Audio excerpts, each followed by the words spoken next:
Hello friends, welcome to study with Kashi. Friends, आज की video में हम class 12th physics 2025 board exam के मोस्ट इंपॉर्टेंट क्वेश्चंस को करने वाले हैं, जो कि हमारे बोर्ड एग्जाम में बार बार रिपीट होते हैं।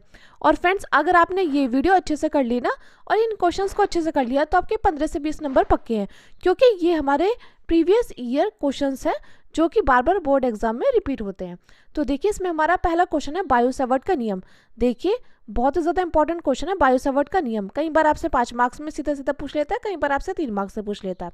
तो बायो-सैवर्ट का नियम, किसी धारावाही चालक ए बी के एक अल्पांश डेल्टा एल के द्वारा किसी बिंदु पी पर चुंबकीय क्षेत्र डेल्टा बी निम्न बातों पर निर्भर करता है। अब देखिए, आपको ये चित्र समझ नहीं आ रहा होगा, तो देखिए कोई बात नहीं, आप यहाँ पर देखिए, यहाँ पर हमने क्या लिया, यहाँ पर हमने कोई एक धारावाही चालक तार ले लिया। क्या ले लिया, यहाँ पर हमने कोई एक धारावाही चालक तार ले लिया, जिसका नामकरण हमने करा ए और बी। क्या करा हमने, नाम रखा ए और बी, यहाँ पे हमने इसका नाम रख दिया। अब इस धारावाही चालक में क्या करेंगे, हम एक अल्पांश दूरी, एक अल्पांश यानी कि बहुत कम दूरी लेंगे, जिसका नाम रखेंगे डेल्टा एल। क्या रखेंगे, डेल्टा एल।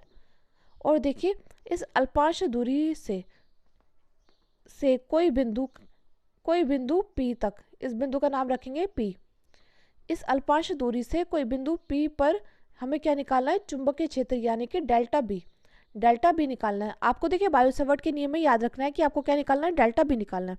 अब इस अल्पांश दूरी से बिंदु P के बीच की दूरी क्या होगी, r होगी, और इनके बीच का कोण क्या होगा, इनके बीच का कोण होगा थीटा। और देखिए, इसमें क्या है, इसमें धारा प्रवाहित हो रही है। क्या प्रवाहित हो रही है, इसमें धारा प्रवाहित हो रही है। अब देखिए, बस ये चित्र था। देखिए, यहाँ पे आई और यहाँ पे भी आई। अब आप यहाँ पे लिख देंगे धारावाही चालक, बस ये चित्र था। तो देखिए, अब इसमें क्या करना है आपको, आप यहाँ पे लिखेंगे बायो-सैवर्ट का नियम, किसी धारावाही चालक के ए बी के अल्पांश डेल्टा एल के द्वारा किसी बिंदु P पर चुंबकीय क्षेत्र डेल्टा बी निम्न बातों पर निर्भर करता है। अब देखिए, किन किन बातों पर निर्भर करता है। अब देखिए, ये जानने से पहले हमें बस क्या याद रखना है, हमें याद रखना है डेल्टा बी समानुपाती किसके है, आई के समानुपाती। ये समीकरण 1 हो गई हमारी। डेल्टा बी समानुपाती किसके है, डेल्टा बी समानुपाती है डेल्टा एल के। एक ये हो गया, और क्या हो गया, और देखिए और क्या हो जाएगा। अब ये दूरी आर के वर्ग के क्या होता है, व्युत्क्रमानुपाती होता है। सॉरी, पहले क्या है, यहाँ पे थीटा दिख रहा है ना, पहले हमें आई दिखा था, फिर हमें डेल्टा एल दिखा, अब हमें आर और थीटा दिख रहा है। तो फिर यहाँ पे देखिए, इसके कोण की जया के क्या होता है, समानुपाती होता है, यानी कि साइन थीटा के समानुपाती होता है। और देखिए, और क्या आपको देखना है, यहाँ पे आर दूरी के वर्ग के क्या होता है, व्युत्क्रमानुपाती होता है। लेकिन बस आपको ये बात ध्यान रखनी है कि आई के समानुपाती होता है, डेल्टा एल के समानुपाती है, साइन थीटा के समानुपाती है, लेकिन आर स्क्वायर के क्या होता है, व्युत्क्रमानुपाती होता है। बस इन चारों समीकरण को क्या करेंगे आप, इन चारों समीकरण को आप एक जगह कर लेंगे। डेल्टा बी समानुपाती I into delta L into sine theta upon R square. अब देखिए, यहाँ पे समानुपाती, तो ये जाएगा delta B is equal to mu 0 upon 4 pi I into delta L sine theta upon R square. बस यही शॉर्ट फॉर्म में क्या है, ये शॉर्ट में है हमारा बायो-सैवर्ट का नियम। बस आपको इन बातों का ध्यान रखना चाहिए। बस शॉर्ट में अगर आपने ये कर लिया तो आपके पूरे नंबर पक्के हैं। अब देखिए, ये हमने कैसे किया था। तो यहाँ पे हमने लिखा बायो-सैवर्ट का नियम, किसी धारावाही चालक ए बी के अल्पांश डेल्टा एल के द्वारा किसी बिंदु P पर चुंबकीय क्षेत्र डेल्टा बी निम्न बातों पर निर्भर करता है। तो देखिए, चुंबकीय क्षेत्र डेल्टा बी चालक में प्रवाहित वैद्युत धारा के अनुक्रमानुपाती होता है, जो हमने अभी आपको बताया था। और चुंबकीय क्षेत्र डेल्टा बी चालक के उस अल्पांश की लंबाई डेल्टा एल के अनुक्रमानुपाती होता है। अब देखिए, अगला है हमारा चुंबकीय क्षेत्र डेल्टा बी अल्पांश की लंबाई तथा अल्पांश को उस बिंदु P तक से मिलाने वाली रेखा के बीच बनने वाले कोण थीटा की जया के अनुक्रमानुपाती होता है, यानी कि डेल्टा बी समानुपाती है साइन थीटा के। अब देखिए, चुंबकीय क्षेत्र डेल्टा बी बिंदु P के अल्पांश से दूरी r के वर्ग की क्या होता है, व्युत्क्रमानुपाती होता है, यानी कि डेल्टा बी व्युत्क्रमानुपाती आर स्क्वायर के। अब हम क्या करेंगे, इन चारों नियम को मिला देंगे, तो हमारा क्या आ जाएगा, ये आ जाएगा हमारा डेल्टा बी समानुपाती I into delta L into sine theta upon R square. जब देखिए, ये एक नियतांक, जब हम इसको खोलेंगे तो आ जाएगा μ0/4 ये कांस्टेंट का काम करेगा, I into delta into sine theta upon R square. तो ये हमारा ये हमारा बायो-सावर्ट का नियम है, यही हमारा बायो-सावर्ट का नियम है। अब देखिए हमारा अगला मोस्ट इंपॉर्टेंट नियम है व्हीटस्टोन सेतु नियम। और देखिए फ्रेंड्स, ये बहुत ज़्यादा इंपॉर्टेंट क्वेश्चन है, ये हमसे बहुत बार 5 मार्क्स में पूछा जाता है। और अगर आपको अथवा में करके क्वेश्चन आए तो मैं आपको यही रिकमेंड करूँगी कि आप व्हीटस्टोन सेतु नियम ही करें, क्योंकि ये वास्तव में बहुत आसान है। अब देखिए व्हीटस्टोन सेतु सिद्धांत या नियम है क्या। तो देखिए आपको चित्र को देखकर डर लग रहा होगा, लेकिन ये चित्र बहुत ही आसान है। देखिए ये चित्र कैसे आसान है, इसमें क्या करा है, इसमें हमने 4 चतुर्भुज लिए हैं। क्या लिए हमने इसमें यार, इसमें हमने 4 चतुर्भुज लिए, सॉरी 4 चतुर्भुज नहीं, इसमें हमने एक चतुर्भुज लिया है, जो कि हमने चतुर्भुज को 4 प्रतिरोधों के साथ क्या कर दिया है। देखिए हमने एक चतुर्भुज लिया है जिसका नाम हमने रखा ABC और D। और इसमें हमने क्या किया, इसमें हमने 4 प्रतिरोधों को जोड़कर एक चतुर्भुज बनाया है।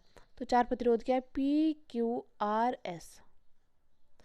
अब A और C से हमने एक सेल को जोड़ दिया कुंजी K1 के द्वारा। ये बात आपको पता होनी चाहिए।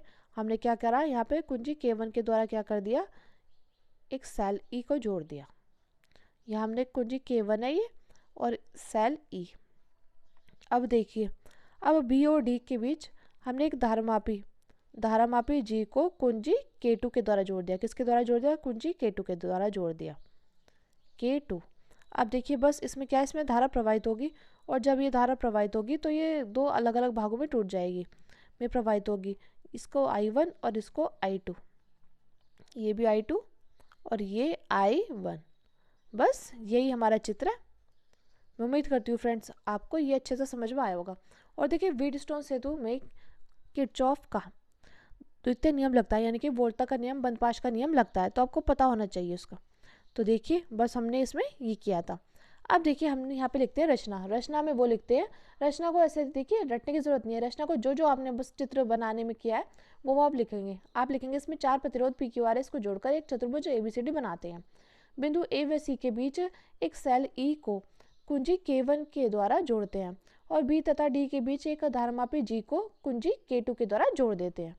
अब देखिए सिद्धांत क्या कहता है। सिद्धांत कहता है कि प्रतिरोधों को इस प्रकार व्यवस्थित करते हैं कि परिपथ में धारा प्रवाहित करने पर धारामापी में कोई विक्षेप न हो, तो इसे संतुलन की अवस्था कहते हैं।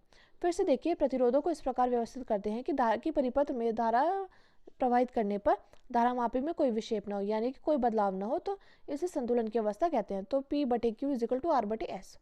अब इसमें लिखा ना, प्रतिरोधों को इस प्रकार व्यवस्थित करेंगे हम, यानी कि क्या करेंगे, हम इन प्रतिरोधों को इस प्रकार व्यवस्थित करेंगे कि धारामापी में कोई विक्षेप ना हो। ये जो धारामापी है सीधी रहनी चाहिए, यानी कि अगर प्रतिरोध ठीक से नहीं लगेंगे तो धारामापी ऐसे हो जाएगी, ऐसे हो जाएगी।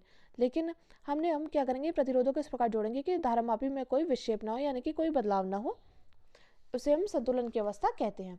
तो हमें क्या करना है, हमें P/Q = R/S करना है।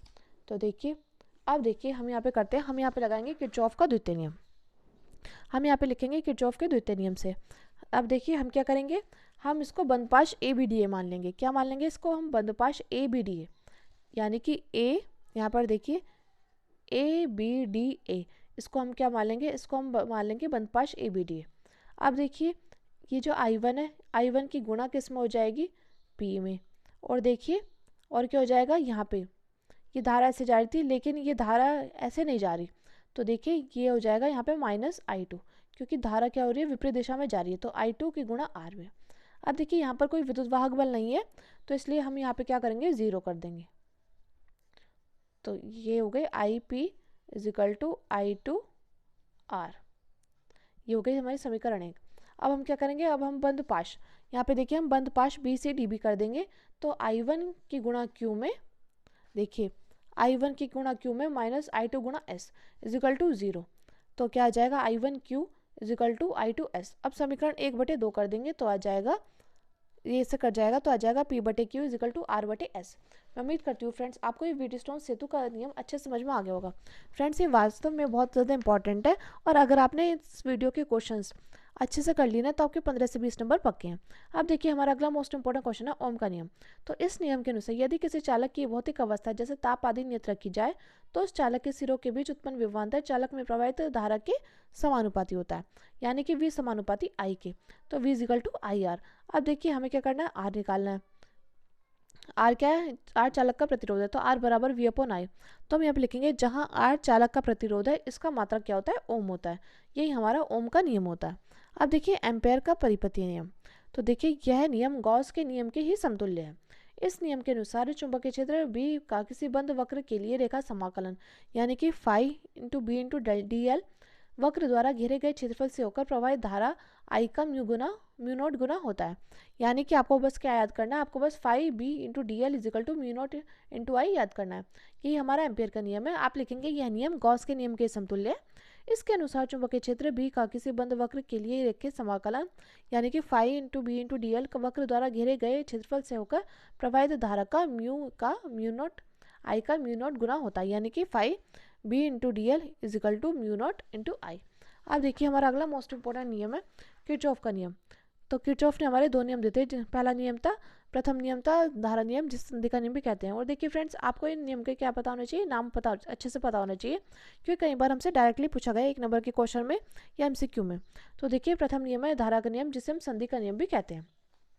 तो यहाँ पे किसी संधि पर मिलने वाली समस्त धाराओं का बीजगणितीय योग शून्य होता है, यानी कि सिग्मा इजिकल टू 0। ये बात आपको पता होनी चाहिए, किसी भी संधि पर मिलने वाली समस्त धाराओं का बीजगणितीय योग कहता है शून्य होता है, यानी कि सिग्मा इजिकल टू 0। अब देखिए ये क्या है, ये चित्र आपको समझ में नहीं आ रहा होगा। अब देखिए ये चित्र है इस प्रकार,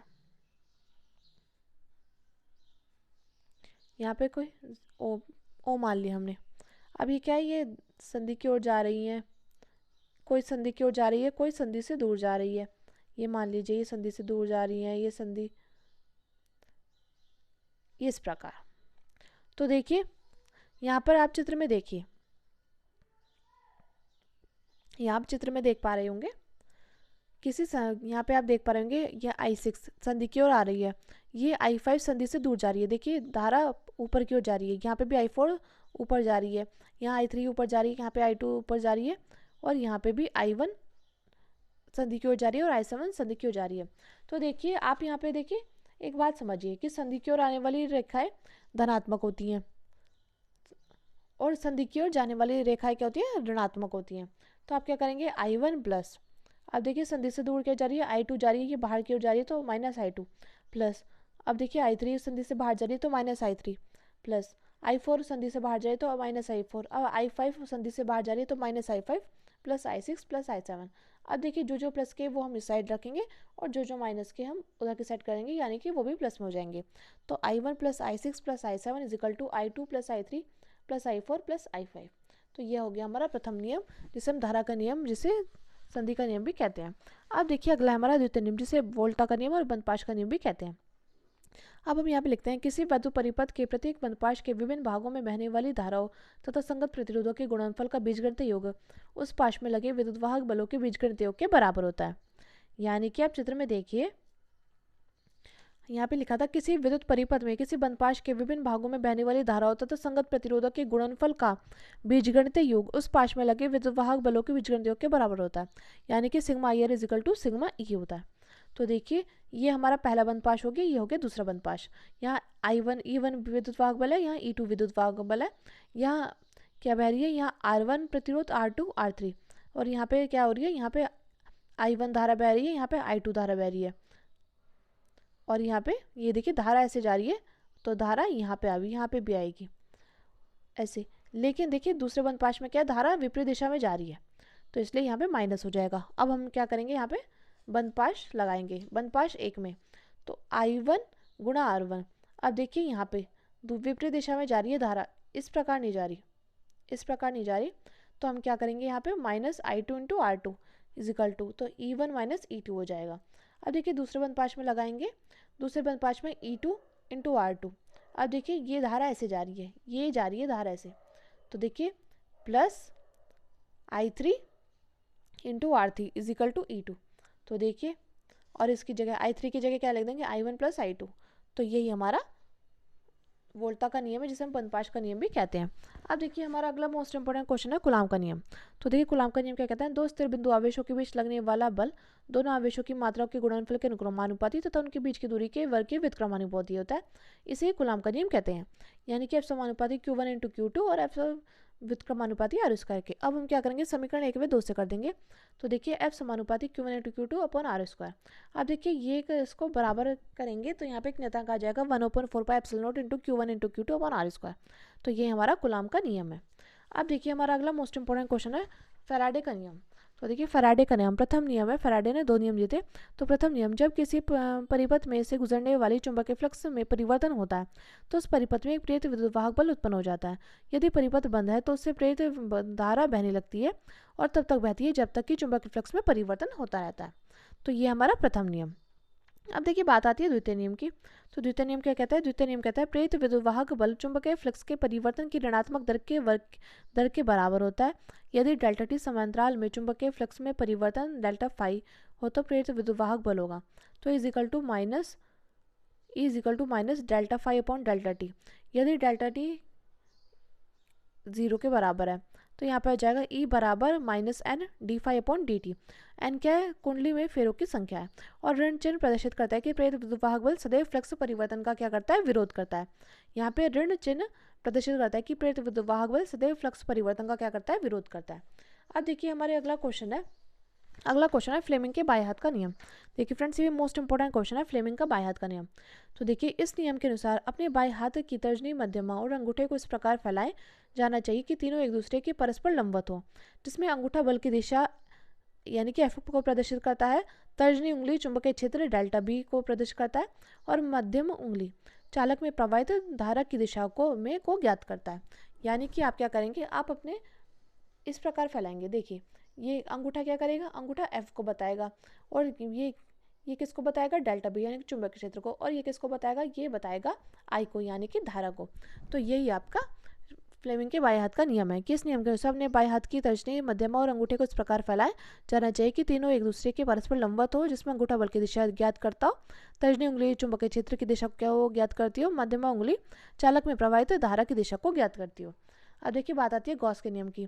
तो किसी बंद तल से निकलने वाले विद्युत फ्लक्स उस तल द्वारा घिरे कुल विद्युत आवेश की मात्रा का 1/ε0 गुना होता है।